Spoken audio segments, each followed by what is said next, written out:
உன்னை விடுறதுக்கான கஷ்டப்பட்டு தூக்கிட்டு வந்தேன். இத்தனை நாள் எடுத்து எப்படி தப்பிச்சிட்ட? ஆனா இனிமே நீ என்கிட்ட இருந்து தப்பிக்க முடியாது தானா? நம்ம லவ் இப்பதான் கம்ப்ளீட் ஆக போகுது. என்னடா உளறிட்டு இருக்க?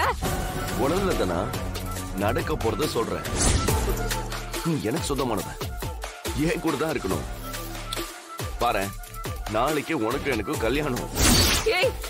என்னடா சொல்ற? ஆமா தானா, நம்ம தானே லவ் பண்ணோம், நமக்கு தானே நிச்சயமா நடந்தது. அப்ப நம்ம தானே கல்யாணம் பண்ணிக்கணும். அதானே தானே நியாயம். நாளைக்கு நல்ல முகூர்த்த நாள் தான், நம்ம கல்யாணம் பண்ணிக்கலாம். இப்படி சொல்ல உனக்கு வெக்கமா இல்ல? எனக்கு கல்யாணம் ஆயிடுச்சுடா. என் புருஷன் கட்டின தாலி இன்னும் கழுத்துல தான் இருக்கு. அத பத்தி கவலைப்படாத தானா, நம்ம கல்யாணம் நடக்கும்போது இந்த தாலியை கட்டிடலாம்.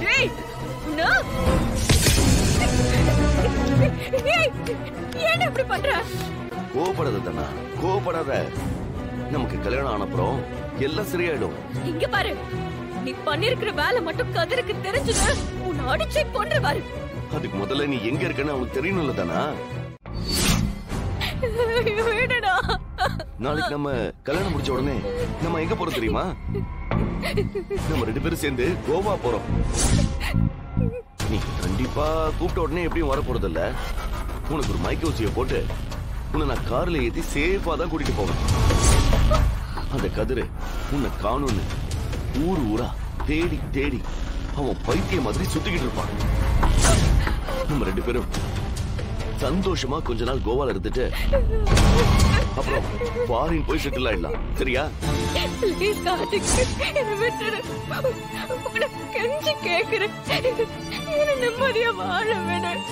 அப்ப நான் நிம்மதியா வாழ வேண்டாமா? நம்ம 2 பேரும் கல்யாணம் பண்ணிக்கிட்டு சந்தோஷமா வாழலாம் தானா? நான் நினைச்சேன்னா இப்பவே என்னால உன்னை சொந்தமாக்கிக்க முடியும். ஆனா நான் செயல பாத்தியா? ஏன்னா நான் உன்னை அவ்வளவு லவ் பண்றேன். எனக்கு உன் கூட கல்யாணம் பண்ணிக்கிட்டு வாழணும் தானா? நான் அன்னைக்கு சொன்னதுதான் இன்னைக்கும் சொல்றேன்.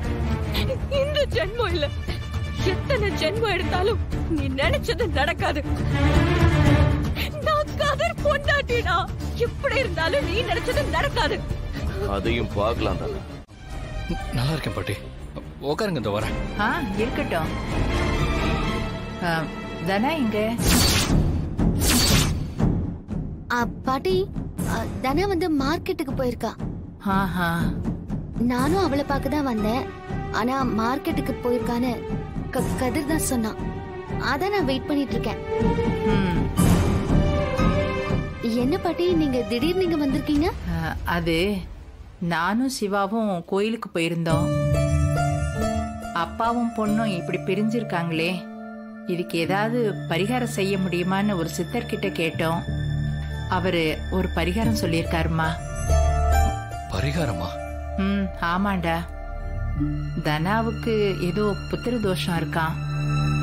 அதனால அவ நாளைக்கு புத்திர யாகம் பண்ணா அதன் பலனா திரும்பவும் அப்பாவும் பொண்ணு ஒண்ணு சேர்ந்துருவாங்கன்னு அந்த சித்தர் சொன்னாரு. அதான் சிவா யாகத்துக்கு தேவையான பொருள் எல்லாம் வாங்க போயிருக்கான்.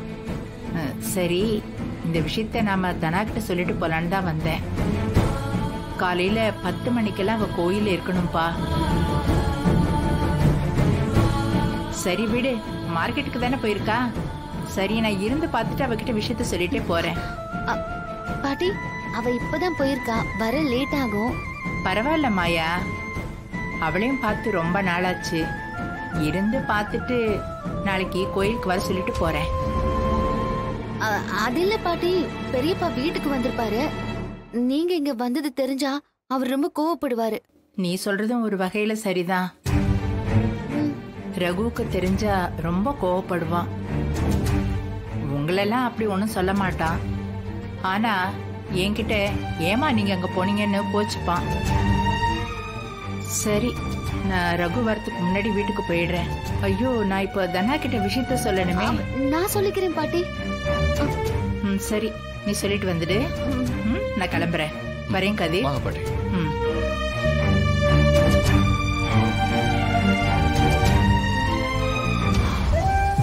என்ன கதிர், பாட்டி இப்படி சொல்லிட்டு போறாங்க?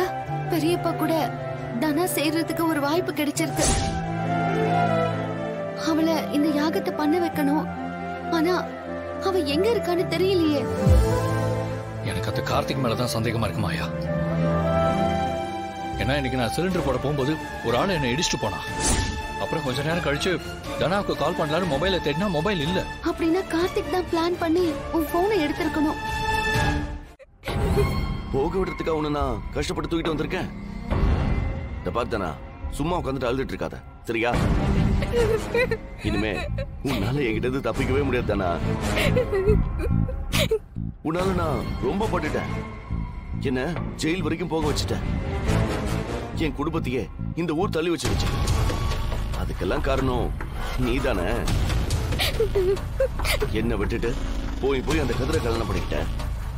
இப்போ அவன் கூட சேர்ந்து வாழவும் ஆரம்பிச்சிட்ட. இதுக்கு மேலேயும் உன்னை எப்படி தானே விடுறது? உன்னை நான் விட மாட்டேன். ஏய், நான் உன்னை எனக்கு சொந்தமாக்க போறேன். அதுதான் அந்த கதிருக்கு நான் கொடுக்கிற தண்டனை. ஏய், நீ நினைக்கிறது என்னைக்குமே நடக்காது. யாராவது வாங்க ப்ளீஸ், என்ன காப்பாத்துங்க. ஏய், உன் தொண்டை வலிக்கிற வரைக்கும் நல்லா கத்து. நீ எவ்வளவு கத்துனாலும் உன்னை காப்பாத்த யாரும் வர போறதில்ல.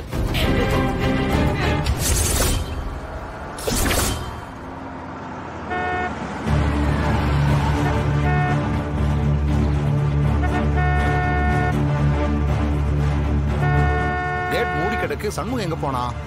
மச்சான் ஆறு நடிங்க.